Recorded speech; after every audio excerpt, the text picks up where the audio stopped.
ये परसों का घटनाक्रम है। परसों के दिन जिस प्रकार से इस देश के केंद्रीय राज्य मंत्री हमारे मंडला जिले के सांसद फग्गन सिंह जी कुलस्ते ने एक बार पुनः फिर अपने उसी चिर परिचित अंदाज में, जैसा कि वो मंडला जिले में बोलते आते हैं हमेशा, चाहे गरीबों के विषय में हो, चाहे आदिवासी भाइयों को नीचा दिखाने की स्थिति हो, पुनः एक बार उन्होंने एक ऐसा कारनामा किया है जिससे आज वो पूरे देश में चर्चा का विषय बना हुआ है और निश्चित रूप से कांग्रेस पार्टी के लिए आपत्तिजनक है।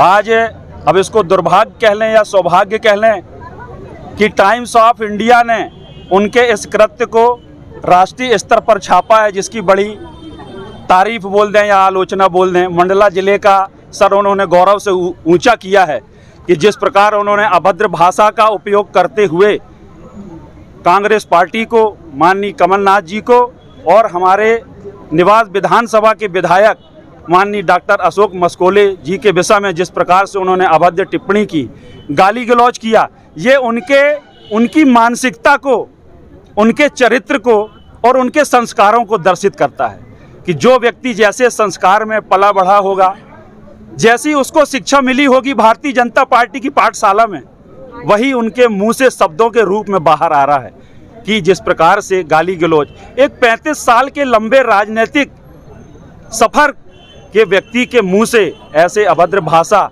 और गाली निश्चित रूप से निंदनीय है।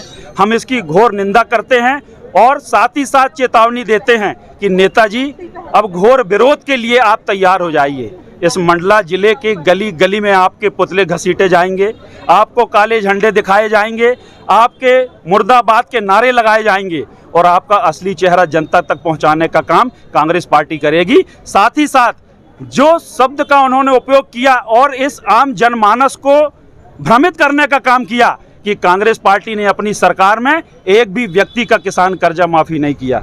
हमारे पास ये प्रमाण और ये कागज हैं जिसको मध्य प्रदेश के विधानसभा पटल पर जब सरकार ने रखा तो इसी भारतीय जनता पार्टी और उनकी सरकार ने इसको स्वीकार किया है सदन के अंदर कि हाँ, कर्ज माफी हुई है।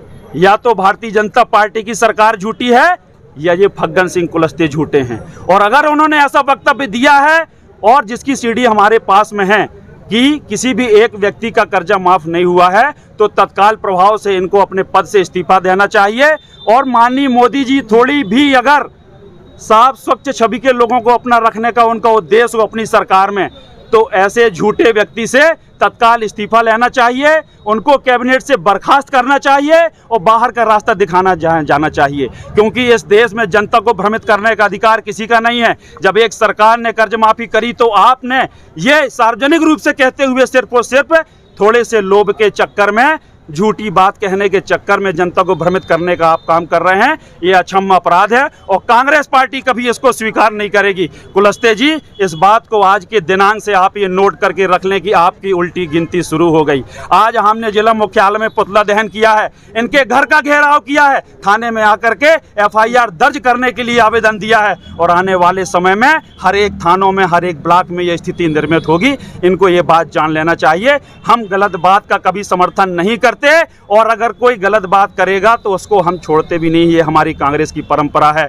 लेकिन अगर कांग्रेस पार्टी लोकतंत्र के सिद्धांतों पर विश्वास रखते हुए अगर किसी बात को कहती है तो ये मान के चलिए कि वो पूरे प्रूफ और साक्ष्य के साथ कहती है। आज दो बातें सामने आई हैं, या तो कुलस्ते जी स्वीकार कर लें कि मेरी सरकार झूठी है, शिवराज सिंह चौहान झूठे हैं, या तो स्वीकार कर लें कि मैं झूठा हूं, फग्गन सिंह कुलस्ते झूठा हूं। दो में से एक बात सही हो सकती है और अगर एक भी बात सही है, सिर्फ एक बात सही है, तो तत्काल उनको अपने पद से इस्तीफा देना चाहिए। नहीं तो आने वाले समय में जनता तो स्वयं उनसे इस्तीफा ले ही लेगी। बहुत बहुत धन्यवाद।